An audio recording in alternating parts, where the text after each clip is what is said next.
Normally সারা সপ্তাহ বা সারা মাস কাজ করার পরে একটা রিফ্রেশমেন্ট দরকার হয়, কিন্তু হাতে টাইম থাকে না। মাত্র একটা উইক অফ হতে পারে সপ্তাহে। যখন টাইম থাকে না তখন আমাদের খুব শর্ট টাইমের মধ্যে রিফ্রেশমেন্টের জন্য একটা ভালো কিছু দরকার হয়। আর তার জন্য আমি সুন্দর একটা আইডিয়া আপনাকে দিতে পারি। হাতে যদি মাত্র 90 মিনিট টাইম থাকে তাহলে আপনাকে চলে আসতে হবে মিলেনিয়াম পার্কে। গঙ্গার বুকে 90 মিনিট ক্রুজে করে আপনি ঘুরতে পারবেন। এ এক দারুণ অভিজ্ঞতা। সেকেন্ড ফ্লোরে চলছে লাইভ কনসার্ট। যতক্ষণ আপনি উঠবেন সেখান থেকে শেষ পর্যন্ত কনসার্টটা চলবে এবং খুব কাছ থেকে আপনি হাওড়া ব্রিজটা দেখতে পাবেন এবং সেকেন্ড হুগলি সেতুটাও আপনি দেখতে পাবেন। এছাড়া আপনার কলকাতার বেশ কিছু বিখ্যাত ঘাট যেমন নিমতলা শ্মশান, আহারিটোলা ঘাট, বাগবাজার ঘাট, প্রিন্সেপ ঘাট, এগুলোর ওপর দিয়েই আপনার ক্রুজটা চলবে। এছাড়াও আপনি দূর থেকে দেখতে পাবেন নিমতলা শ্মশানের শেষ বিদায়। জ্বলছে একের পর এক সব। এটা আপনার শুরু হচ্ছে মিলেনিয়াম পার্ক থেকে, শেষ হবে মিলেনিয়াম পার্কে এসেই। হাওড়া ব্রিজের ওপর দিয়ে তো অনেকবার গেছেন। এই যে অভিজ্ঞতাটা না, এটা আপনি ক্রুজে না চড়লে কিন্তু নিচে দিয়ে ঠিক কেমন লাগে, কোনো পিলার ছাড়া একটা ব্রিজ দাঁড়িয়ে আছে, কখনো বুঝতেই পারবেন না। এছাড়া আপনি দূর থেকে গঙ্গা আরতিটাও দেখতে পাবেন যদি সন্ধ্যাবেলার টাইমটা আপনি ক্রুজে ওঠেন সেক্ষেত্রে। তবে হ্যাঁ, উইকেন্ডে না যাওয়ার চেষ্টা করবেন। উইকেন্ডে প্রচন্ড ভিড় থাকে। হতে পারে আপনি যাওয়ার পরে টিকিট পাচ্ছেন না, অন্য যে কোনো দিন আপনি যেতে পারেন।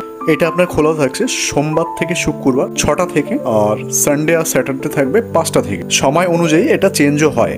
এখানে আপনি ক্যাশ নিয়ে আসবেন, কারণ অনলাইন এখানে আপনার নেবে না। চেয়ারগুলো ঠিক সারি দিয়ে সাজানো আছে, দেখতে পাচ্ছেন। কোনো একটা চেয়ারে গিয়ে বসে পড়বেন, বসে নিশ্চিন্তে একদম গঙ্গার যে সৌন্দর্য সেটা বসে বসে উপভোগ করতে পারবেন। দেখবেন সারা সপ্তাহের যে কাজের গ্লানি কষ্ট কোথায় চলে গেছে।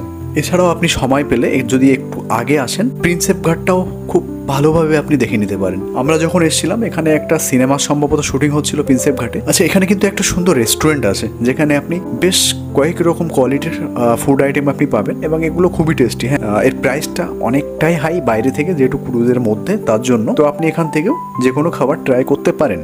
তবে চেষ্টা করবেন বাইরে থেকে কিছু চিপস বা জল নিয়ে আসার, তাহলে এখানে সময়টা আপনার বেশ ভালোই কাটবে। আর যদি সঙ্গে আপনার প্রিয়জনকে নিয়ে আসেন তাহলে তো আর কোনো কথাই নেই। আর ফ্যামিলির জন্য একদম পারফেক্ট ঘোরার একটা জায়গা এই ক্রুজ। দেখতে দেখতে কখন আপনার 1 ঘন্টা 45 মিনিট কেটে যাবে আপনি নিজেই বুঝতে পারবেন। হ্যাঁ, আমরা যেহেতু উইকেন্ডে এসেছিলাম, প্রচুর ভিড় ছিল, অনেকটা লম্বা লাইন, প্রায় আধা ঘন্টা আমাদের লাইনে দাঁড়িয়ে তারপর টিকিটটা কাটতে হয়েছিল। তো এই ভুলটা আপনারা কখনোই করবেন। গঙ্গার বুকে আপনি যখন ক্রুজে চড়ে চাপবেন, দেখবেন যে সুন্দর একটা হাওয়া আপনাকে ছুঁয়ে বেরিয়ে যাচ্ছে। সে এক আলাদা অভিজ্ঞতা। আপনারা অনেকেই হতে পারে এই ক্রুজে চড়েছেন, আপনাদের অভিজ্ঞতা কেমন ছিল অবশ্যই আমাদের কমেন্ট বক্সে শেয়ার করবেন। আর যারা এখানে আসছেন চড়ার পরে ঠিক কেমন লাগছে সেটাও আমাদের শেয়ার করবেন, যাতে এই ধরনের আরও ভিডিও আমরা আনতে পারি। ভিডিওটা কেমন লাগলো অবশ্যই জানাবেন, কমেন্ট করবেন এবং ভিডিওটা বাকি সবাইকে শেয়ার করবেন।